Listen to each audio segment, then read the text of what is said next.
कि 1,000 100 आदमी का लिस्ट हमारे पास में है, उन्होंने बताया है ना। तो तमाम भ्रष्टाचारियों को बखिया उधरी जारी है, बारी बारी से सारा लिस्ट जारी होगा, किस्तों में लिस्ट जारी हो रही है, इनको छोड़ा नहीं जाएगा और सब कुछ प्रमाण के साथ लेकर बैठेंगे, उनका फाइल और पूरा कुंडली खोला जाएगा।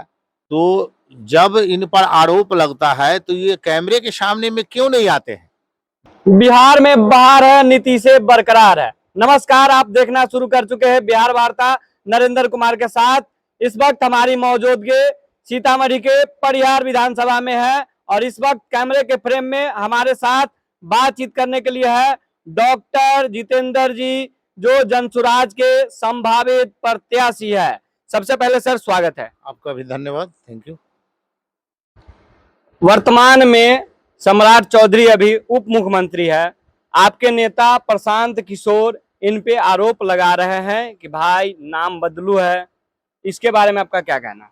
प्रशांत किशोर जी तो इनकी चोरी पकड़ लिए है ना, कि बार बार जो तेजस्वी यादव को बता रहे थे कि 9वीं फेल, तो इनके पास डॉक्टरी की डिग्री जो आई है कैलिफोर्निया से, तो इन मैट्रिक कब किया, तो इनको जवाब देना चाहिए। तो इनका तो चोरी पकड़ा गया है, ये खुद 7वीं फेल है। और प्रशांत किशोर जी तो इनका चोरी पकड़े हैं, इनके पार्टी के नेता RK सिंह हैं, इनके पार्टी के ही जो गठबंधन में है नीरज सिंह है। तो ये लोग खुद जवाब दे रहे हैं, इनको जवाब देना चाहिए आकर के। आप एक डॉक्टर है, जब कोरोना काल चल रहा था तो मंगल पांडे स्वास्थ्य मंत्री बाहर में जमीन खरीदने का काम कर रहे थे और प्रशांत किशोर कहते हैं तुम तो कॉटन चोर है। इस पे आप क्या कहिएगा? देखिए, ये दिल्ली में प्रॉपर्टी वाकई में कोरोना काल में खरीद रहे थे, ऐसा जानकारी मिली है। तो जब इन पर आरोप लगता है तो ये कैमरे के सामने में क्यों नहीं आते हैं?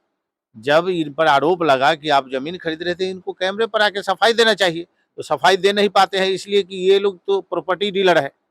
ये सरकार में रह करके और भ्रष्टाचार करके जो प्रॉपर्टी अकूट संपत्ति जो अर्जित करते हैं, तो इन पर आरोप कैसे नहीं लगेगा? जो चोर है उस पर आरोप लगेगा, चाहे वो कोई चोरी करे। बिल्कुल, दिलीप जायसवाल पे आरोप लगता है कि भाई अब कॉलेज ये आरोप नहीं है, ये 100% सत्य है।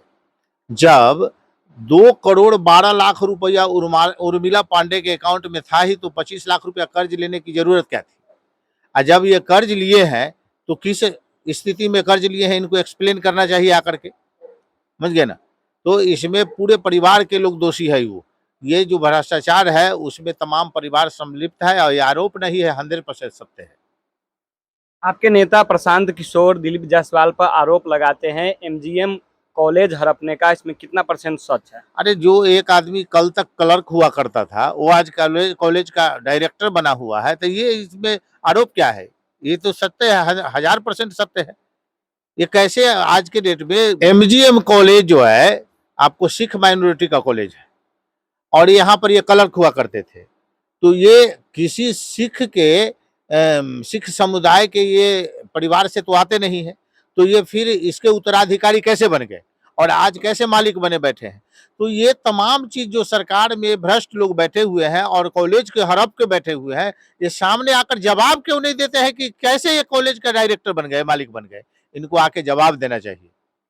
अशोक चौधरी पे जमीन गबन का आरोप लगता है, गलत तरीके से जमीन खरीदते हैं, इसको आप किस नजर से देखते हैं? हम किस नजर से देखेंगे? अशोक चौधरी को ये जवाब देना चाहिए।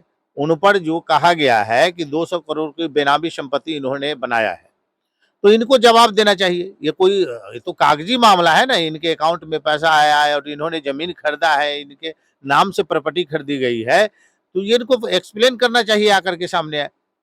वर्तमान सरकार में ये लोग जो है बहुत मजबूत प्रभावशाली मंत्री है और प्रभावशाली मंत्री पर जब आरोप लगता है तो बहुत ये शर्मनीय बात है। तो इनको सफाई में आना चाहिए, आकर के पीसी करना चाहिए, लोगों को जानकारी चाहिए ना कि भाई इतना 200 करोड़ की संपत्ति आप कहाँ से बना लिए, ये पैसा आया कहाँ से, तो इनको जवाब देना चाहिए आकर के। संजय जायसवाल बेतिया के सांसद है और उन पे पेट्रोल चोरी करने का आरोप लगा है। देखिए, संजय जायसवाल पर प्रशांत किशोर जी ने आरोप नहीं लगाया है, ये बेतिया नगर निगम का आरोप है। ये बेतिया नगर निगम ने आरोप लगाया है कि इन्होंने पद का दुरुपयोग किया है और पद पर रहते हुए इन्होंने ओवर ब्रिज बनने नहीं दिया है निजी स्वार्थ के लिए। जब ओवर ब्रिज बनना था तो इनके यहाँ से ही पेट्रोल 1000 रुपया का जहाँ पेट्रोल भरा जाता था नगर निगम का गाड़ी में, वहाँ 2000 रुपया का बिल कैसे बने और इन्हीं के यहाँ से पेट्रोल भरा जाए, इसके चलते इन्होंने निजी स्वार्थ के लिए ये सरकार का काम जो है, आम जनता का काम है, उसमें इन्होंने बाधक बना और ओवर ब्रिज इन्होंने बनने नहीं दिया। तो ऐसी परिस्थिति में इनको जवाब देना चाहिए, या क्यों नहीं इनको अपने पद से इस्तीफा दे देना चाहिए। बिल्कुल निश्चित तौर पे इनको पद से इस्तीफा देना चाहिए, क्योंकि इन्होंने पद पर रहते हुए आम जनता और सरकार के पद का दुरुपयोग किया है, बहुत बड़ा नुकसान किया है। ये लोग कहते हैं कि हम गरीबों की सरकार है, ये कितना % सच है? गरीबों की सरकार तो प्रशांत किशोर जी तो कह ही दिए है ना कि 100 आदमी का लिस्ट हमारे पास में है, उन्होंने बताया है ना। तो तमाम भ्रष्टाचारियों को बखिया उधरी जारी है, बारी बारी से सारा लिस्ट जारी होगा, किस्तों में लिस्ट जारी हो रही है, इनको छोड़ा नहीं जाएगा और सब कुछ प्रमाण के साथ लेकर बैठेंगे, उनका फाइल और पूरा कुंडली खोला जाएगा। समझ गए ना, ये गरीबों की सरकार नहीं है, ये गरीबों को खून चूसने वाला है। बिहार की गोद में बैठकर और बिहार के साथ ही इन्होंने क्या कहिएगा, एक सुनियोजित घटना किया है, बिहार को बर्बाद करने का काम किया है, बिहार को लूटने का काम किया है। इसलिए अब इस एनडीए की सरकार को इन्हें बख्शा नहीं जाएगा, इसे उखाड़ फेंकने का ये काम किया जाएगा। आप एक डॉक्टर है, क्या लगता है कि बिहार में हॉस्पिटलों की हालात सही है? कहीं नहीं, कहाँ हॉस्पिटल में, को पीएमसीएच में अभी अभी तो कुछ दिन पहले हल्ला हुआ है, एक बच्ची मर गई तड़पते हुए। बहुत सारा है, समस्या है, हॉस्पिटल में कोई इलाज की व्यवस्था नहीं है, कहीं नर्स नहीं है, कहीं डॉक्टर नहीं है, हॉस्पिटल का हाल बेहाल है। बिहार सरकार में इसकी व्यवस्था बहुत बदहाल है। नमस्कार, आप देख रहे थे बिहार वार्ता नरेंद्र कुमार के साथ।